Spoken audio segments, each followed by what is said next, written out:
Welcome to the NICU Today podcast, a podcast to give families a new point of support as they navigate the NICU journey.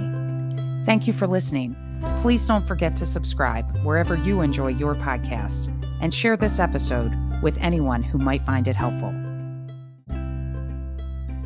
Today, Ashlee Adams is licensed in Pennsylvania and New York as a clinical social worker. She has been passionate about working with infants and their parents for as long as she can remember. Ashlee graduated with a master's degree in social work from the University of Pittsburgh with specializations in direct practice and integrated health. She's worked with new mothers and parents in community, hospital, and private practice settings in Pittsburgh, Philadelphia, and New York City. Ashlee currently works in private practice and is a therapist for individuals and couples. She specializes in postpartum mental health and parenting. Ashlee was a preemie herself and strives to advocate for NICU babies and their families. Welcome, Ashlee. We're so happy to have you here today. Thank you, Martha. I'm thrilled to be here. Yeah, so tell us a little bit more about yourself and your passion for helping families. Sure. So I've really loved infants and their families for as long as I can remember, since my mom tells me I was a baby myself. But yes, I was a preemie. I was born at 26 weeks in 1988. So I've heard for my whole life stories from my parents about the care they received. I was born at Harrisburg Hospital, and just their recounting of their experience with the wonderful doctors, nurses, the support of other parents, and the fight of the babies. So as I continued on and I was in childcare, I babysat, I nannied, and then through those experiences, I recognized the needs of the parents. I volunteered in NICUs, cuddling babies, but I would kind of watch the parents sitting, worried, and think to myself, wow, their needs aren't always addressed. So that's what led me into social work, and getting a background in integrated healthcare allowed me to work directly in medical settings and hospitals. And then I transitioned to clinical practice. So I was mentored through and received training through the Postpartum Stress Center in Rosemont, Pennsylvania, where Karen Kleiman remains my mentor. So that kind of led me to the specialization in perinatal mental health. I wanted to ask you, with your parents sharing their experience of having you prematurely in 26 weeks in the 80s, that was early, okay? But Yes. did they see a gap in care? I mean, what was missing for them back then? Right. I spoke to my mother just to kind of have her recount her experience again all those years later. She said there was a great deal of support from staff, but she did say her acute needs and my father's, they just weren't addressed. So, for example, feeding, right? Whether the baby is formula fed or breastfed, just the separation that parents can experience from their babies, especially mothers, it causes a lot of distress. So she remembers really wanting to breastfeed, but she wasn't really guided. She wasn't really kind of treated in a supportive way to adjust how she wanted to as a mother. So she said that was really difficult. And also going home without your baby every Mhm. night, really just the acute needs of parents are often missed. And, hearing that story and then looking at the work that you are doing today, helping families and helping NICU families in particular, where do you see the biggest challenges for parents as they're going through this journey? So I really see when you have a baby in the NICU, no matter what is going on, your journey as a parent at the beginning is so vastly different than what we know as the norm. So you're kind of primed right away to really the technology happening in the NICU. The way you focus on your baby is like, what what did their heart rate do last night? Did they have any D cells? You're listening to the monitors at all times. You're hearing the beeps, the hums. You're adjusting to holding your baby full of tubes, different ways of feeding. So parents get primed to kind of that way of thinking, which can also lead to a lot of anxiety, especially when they bring the baby home, because all of that is gone. And they've been they've really just been kind of fixated on that way of thinking. There's also a little bit of a protective factor to the baby being in the NICU, right? It's round the clock care. So even though there's hardships and there's loss and there's struggle, there's also a safety net. And when you go home, you don't have that anymore. While our listeners can't see, Ashlee, I have a smile on my face and I keep nodding over here because, yes, to everything that you are saying. I mean, it's taking me back 13 years to when we were sitting in the NICU, and I still remember the nurses, they would say, "Stop looking at the monitor. You have to look at the baby. You have to look at the baby." But you do, it is so different. And, for us, we were first time parents, had Right. twins at 23 weeks and 5 days, and our surviving twin Claire continued to fight, was very, very sick. But losing our daughter Mary, I mean, it is traumatic and all that you go through. So it's such a different way to start parenthood or even to Mhm. experience welcoming a baby. But all that you said is so true. And they did have to kick us out when it was our day to go home. We just kept Right. hanging out. We got pizza for everybody. They were like, no, you can go home. We went, are you sure? Are you sure are you sure you're sending us home with Claire? But that is important, and appreciate you sharing all of that. When when you meet with families, you're talking about the stress, the anxiety, the struggles. When you talk to NICU parents and they share with you how they feel like they're going through all of these struggles of Mhm. welcoming a new baby, maybe first time parents, sleep deprivation, the guilt. We talk to so many parents say, I feel like I need to be in the NICU 24 hours a day, but I also am trying to heal myself and to get Right. better. The birth trauma, perhaps, that the families went through, and PTSD, feeding issues, breathing issues, so many different things. What's your advice for them? So first of all, they are not alone, right? Fortunately or unfortunately, because this is so prevalent. All of those issues can directly lead to adverse mental health for the parent. So these are real lived experiences for parents. And what I'm trying to prevent is oftentimes I see clients seeking me out years later because they didn't recognize the impact that all of these things had on them. And they feel guilty for describing their birth as a trauma, or they feel they feel guilty for crying every day and worrying about their baby. So really I want them in the therapeutic space, right? Individually or as a couple.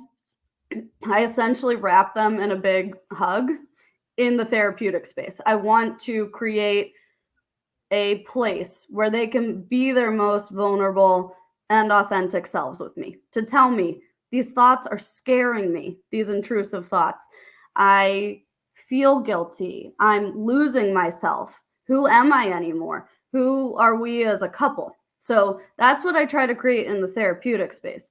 But also, I want them to know there are so many things out there for them now, right? We're really pushing in the perinatal mental health space to make it's a specialization now with therapy, which it wasn't before. It Mhm. wasn't even recognized in the late 80s. That's when my mentor Karen started knocking on doors and finding women, and sometimes they were in their 70s recounting their mental health postpartum.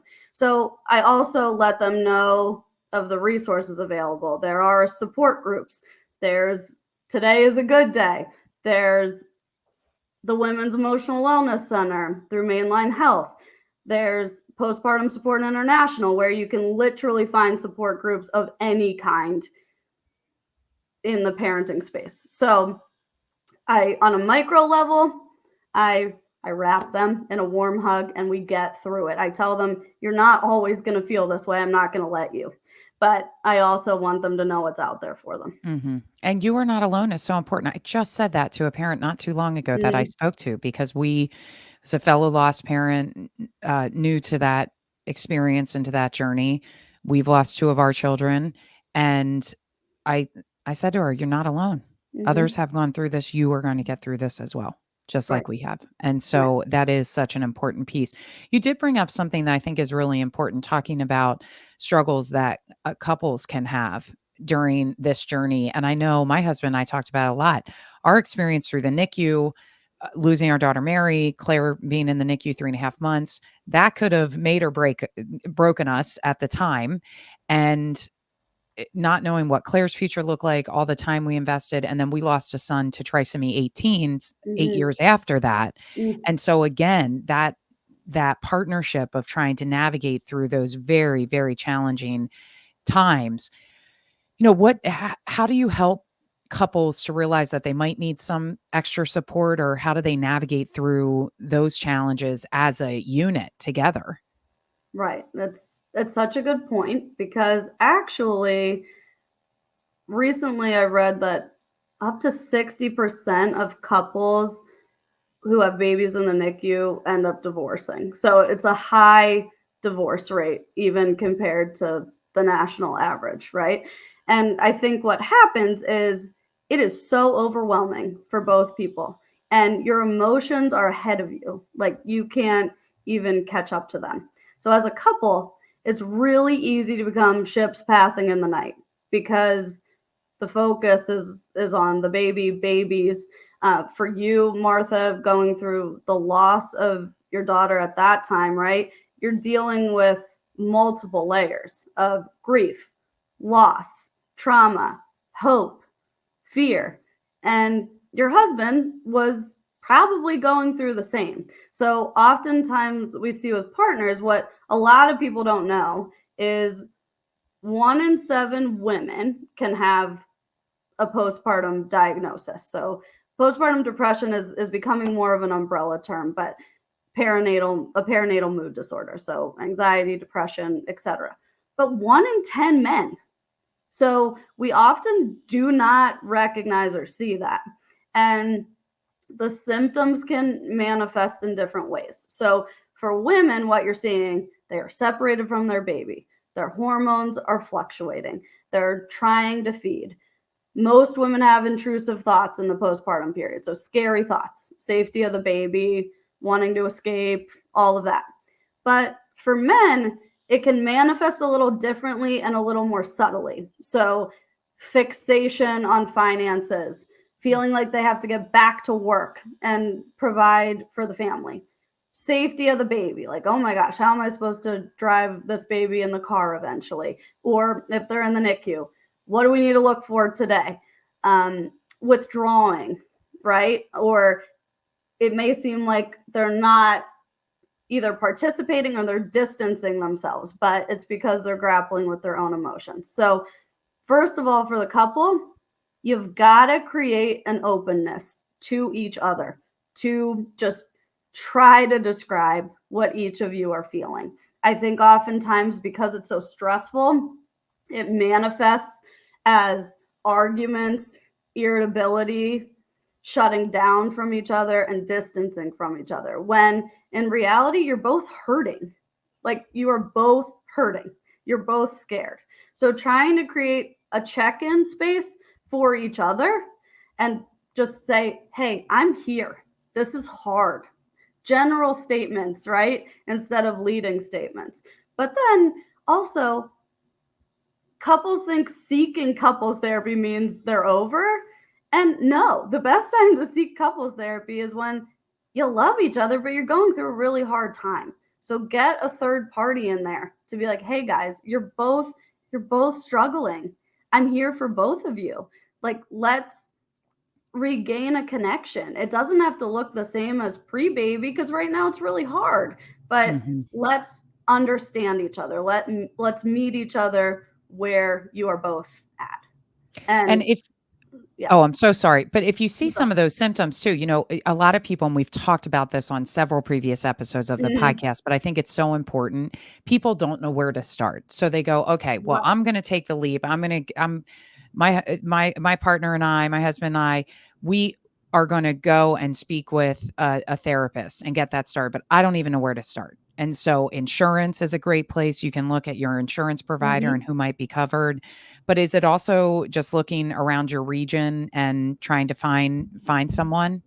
Right. I mean, I think that's so key because some NICUs do provide resource lists, but again, it is that gap in care type of thing. I think we do need better follow up somehow, like whether it's a care navigator or if they connect with you, right? Outreach, like, hey, you're home now. Don't forget these things are here for you. But yes, insurances will tell you who covered therapists are. I'm connected with the Postpartum Stress Center. They have an amazing website and it navigates exactly how you can access a therapist. Talking in support groups, things like Postpartum Support International. A lot of people find me looking on Psychology Today, and you can type in postpartum issues, couples issues, parenting, and you're led to somebody like me. So, pretty simple ways, but I think we need to just remind parents that they're out there. Mhm. And also hospitals also have some support groups, some rainbow baby Yep. support groups, Mhm. lost bereavement support groups. I know several of our hospital partners have those opportunities available for families too. Right. So it's there. It's just, Mhm. I think sometimes couples get into a sea of overwhelm and then they want to seek something out, but it's really hard to take the step. So having supportive organizations like yours can remind them, like boost Mhm. them a little bit to get the care. Well, you brought up a good point, and it was a great segue into gaps in care. So, seeing Mhm. the coming home from the NICU and just figuring out where you go from there. But where do you see, Ashley, the gaps in care for parents kind of during and after the NICU? Right. I think it is so much of it is follow up, and I always rack my brain for like, could there be more of a patient navigator role? Or sometimes hospitals will call, right, at least once after discharge, somebody will, like a care coordinator, care manager, to talk about the discharge, and that could be an opportunity to concretely remind parents of resources. I also think the transition is just so incredibly difficult for parents because again, you're going from a safety net of sorts to zero. So it's like who could it would almost be good if if somebody could come in the home for like a visit or so. But I think being realistic, it's reminding parents what's out there for them through from the hospital, from organizations around to let them know, okay, these are the steps you need to take next to access. But I Mhm. think it's just unsettling for parents to all of a sudden be launched home and you're starting the newborn phase from the time they're discharged from the NICU. So maybe they're 3.5 months old, but you are starting. So I think too, recommendations would be accept accept support from families, from family, from friends. Create your village, open yourself up to your village. And I think through that type of support, talking to other parents, seeking out even groups sometimes on social media, they can, the good part about it is they can really connect you to community resources. Well, I would also say that coming home, the additional layer of stress can be managing through family and friends. And again, we've talked about Mhm. this a lot, but bringing home a medically complex child, Right. um, a child that has a high risk of respiratory infection, RSV, and trying to navigate through family members who would want to come see a newborn, right? Quote unquote, coming home from the NICU. But we say all the time, you make choices that work best for your family Mhm. because you are the one that is going to be with your child. So if your child gets sick, it's not the aunt, uncle, grandparent, or otherwise most likely who's going to be in the urgent care or in the hospital with your Right. child. It's going to be you with a respiratory illness. It's you that's managing through all of that. So it's okay for you to say, you know what, we're not ready for visitors for another couple weeks. We got to come home and get settled and be okay with that. So it's so important for you to be able to advocate for yourself. I know that's something that we've talked to families a lot about over the years. We didn't take Claire out for several months before she came home. She came home right in the middle of winter, right in the middle of Mhm. RSV season.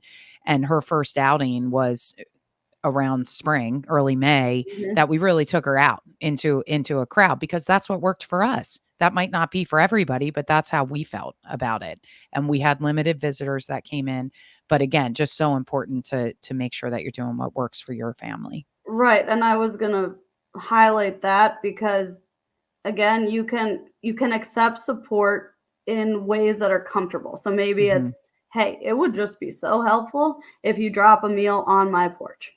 Yes. And no matter what, when babies come home, it's this interesting thing, but when people come to visit, it's very much they want access to the baby.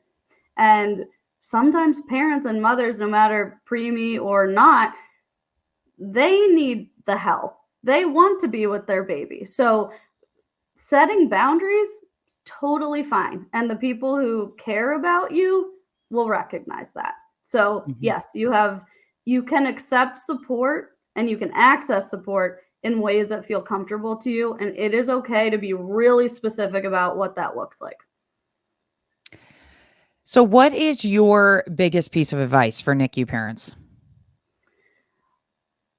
So, the biggest advice is do not hold your struggles in. So many people just squash them down, and then oftentimes I see a year, 2 years later, they are still suffering. They're acutely suffering. And all of this is so manageable. Whether or not you have an official postpartum mental health diagnosis or just adjusting, this is hard. It's okay to say it's hard. It's okay to say, I need help, right? So, the reason why people like me are going into this field is because I want to access you soon. I want to access you soon. So like the second you're feeling really those waves of overwhelm, the disconnection with your partner, the not knowing how to navigate feeding issues, the flashbacks of your birth, right? That's the time. That's the time to say, "Hey, I need some support." It is not weakness. It's actually strength, and you can get feeling better so much faster. So you can adjust to having this teeny little baby with a lot of needs home with you and having that time with them. Wonderful. Thank you so much for that important advice. And want to offer our listeners the opportunity to find more about you, about the Postpartum Stress Center. So tell us where they can find more information. Sure. So right now they can find me on Psychology Today, and I Martha, I will share a direct link with you that anyone can seek me out and book a session with me. So I'll make sure you have that for when your families ask for additional resources. Okay, wonderful. Can't thank you enough. We really appreciate your feedback, your insights, and thank you for being here. Thank you so much for having me. It was a pleasure. Thank you for tuning in to the NICU Today podcast, brought to you by Today is a Good Day. Learn more at todayisagoodday.org.